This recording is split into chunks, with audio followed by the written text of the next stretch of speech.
आप सभी को नमस्कार। आंगनवाड़ी टाइम में आपका स्वागत है। गर्भवती महिलाओं, धात्री माताओं और शिशुओं के पोषण, टीकाकरण और नौनिहालों को शुरुआती शिक्षा देने समेत तमाम अन्य जिम्मेदारियों का निर्वहन कर रही आंगनवाड़ी कार्यकर्तियों और सहायिकाओं को बेहद कम मानदेय मिल रहा है। इसके अलावा समय समय पर उन्हें दूसरे विभाग का भी काम सौंप दिया जाता है।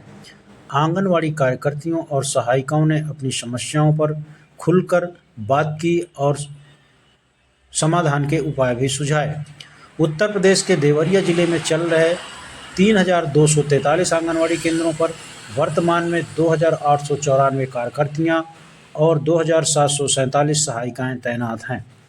25,000 से अधिक गर्भवती महिलाओं और 6 माह से 3 साल तक के करीब 1.5 लाख बच्चों के पोषण, टीकाकरण के अलावा बच्चों की शुरुआती पढ़ाई की जिम्मेदारी इनके कंधों पर है।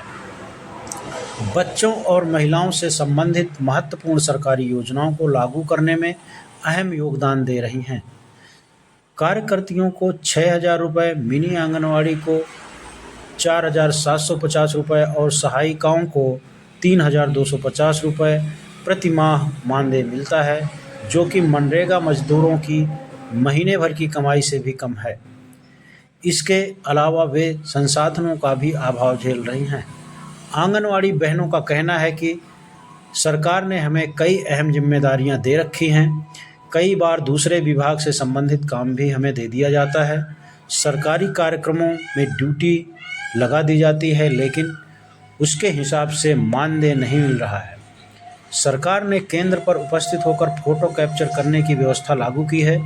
यह परेशानी का सबब बन गई है। केंद्र पर उपस्थित होने के बावजूद कई बार फ़ोटो कैप्चर नहीं हो पाता और हमारी अनुपस्थिति दर्ज हो जाती है। केंद्र पर प्री एजुकेशन के लिए आने वाले नौनिहालों को संभालना बड़ी चुनौती है। इसके लिए काफ़ी मशक्क़त करनी पड़ती है।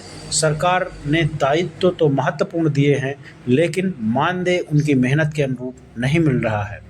केंद्रों पर बच्चों को दिए जाने वाले राशन को हमें अपने खर्च पर केंद्रों तक ले जाना पड़ता है। इसकी ढुलाई के लिए सरकार पैसा नहीं देती है। सरकार को इस बारे में सोचना चाहिए और केंद्र को राशन की ढुलाई के मद में अतिरिक्त रकम देनी चाहिए। सेवानिवृत्त के बाद भविष्य असुरक्षित है। 30 से 35 साल तक सेवा देने के बाद आंगनवाड़ी वर्कर रिटायर होती हैं तो विभाग की ओर से उन्हें फूटी कौड़ी भी नहीं दी जाती है। इसके कारण उनका भविष्य असुरक्षित हो जाता है। वृद्धावस्था में परिवार के ऊपर बोझ बन जाती हैं। इसलिए रिटायरमेंट के बाद आंगनवाड़ी को पेंशन दी जानी चाहिए, ताकि वृद्धावस्था में अपनी आर्थिक ज़रूरतें पूरी कर सकें और किसी पर आश्रित ना रहें। कई सालों से इसकी मांग की जा रही है, लेकिन सरकार इस पर बयान नहीं दे रही है।